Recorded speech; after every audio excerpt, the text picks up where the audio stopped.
So it looks like Samsung actually just confirmed another mid-range phone that's going to be coming out very, very soon. This article comes from AndroidHeadlines.com. If you guys would like to read this on your own time, I'll leave a link in the description down below. But it says Samsung has accidentally leaked the name of the Galaxy A27, confirming that it plans to launch a third phone in a Galaxy A lineup.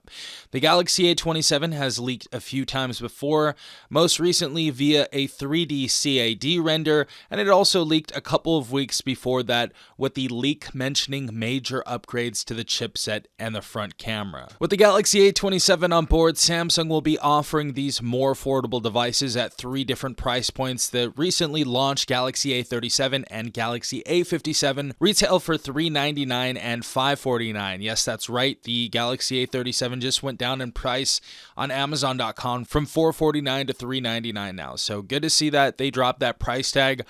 So the Galaxy A27 should sit somewhere around the $299 range, just $100 above the Galaxy A17's price tag. So as reported by Sam Mobile, the Galaxy Wallet compatibility list references the Samsung Galaxy A27 by name, a leak which is said to have shown up on the Samsung Brazil website. While there's nothing other than the name mentioned, other leaks have already rumored potential specifications and hardware changes. The phone is suspected to come with a front camera that supports 4K video recording and come powered by the Snapdragon 6 Gen 3 chipset. So interesting, it looks like we're going to be getting the Snapdragon 6 Gen 3 processor, and inside a $300 phone, I have no issues with that whatsoever. As you guys know, the Moto G Stylus 2026 just released with the same processor at a price tag of $500. So this is actually pretty crazy to see right here.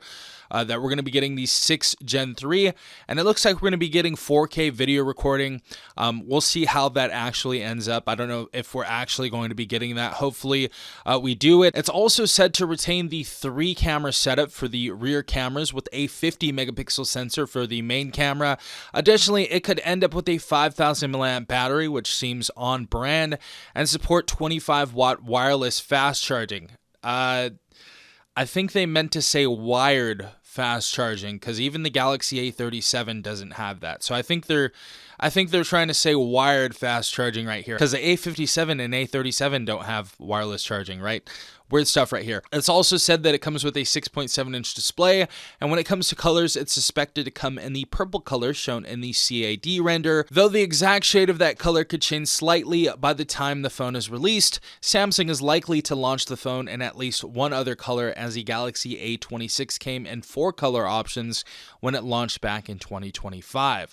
Now, as you guys can see, that is the leaked image of the phone right here. It looks like they are getting rid of the Infinity U design right here, so that's good to see. I really didn't like that design, and honestly, it makes a phone look a little bit cheaper, and I'm sure a lot of you are going to agree with that. The Infinity U design is just so outdated now. Just go with the hole punch right there. So it looks like the hole punch design is what we're going to be getting on here.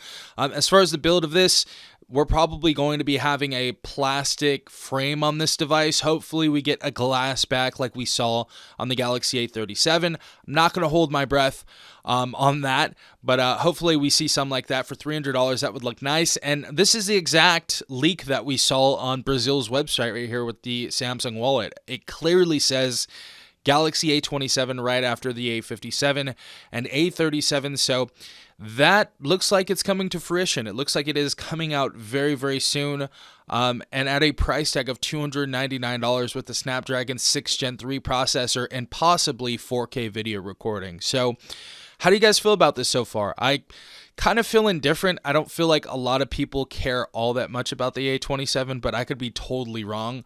I feel like the main show is usually the A17, the A37, the A57, and I feel like out of those, the A37 and A17 usually become the most popular. But again, let me know what you guys think about this in the comment section down below. I'd love to hear what you guys have to say. It looks like we're getting the Galaxy A27.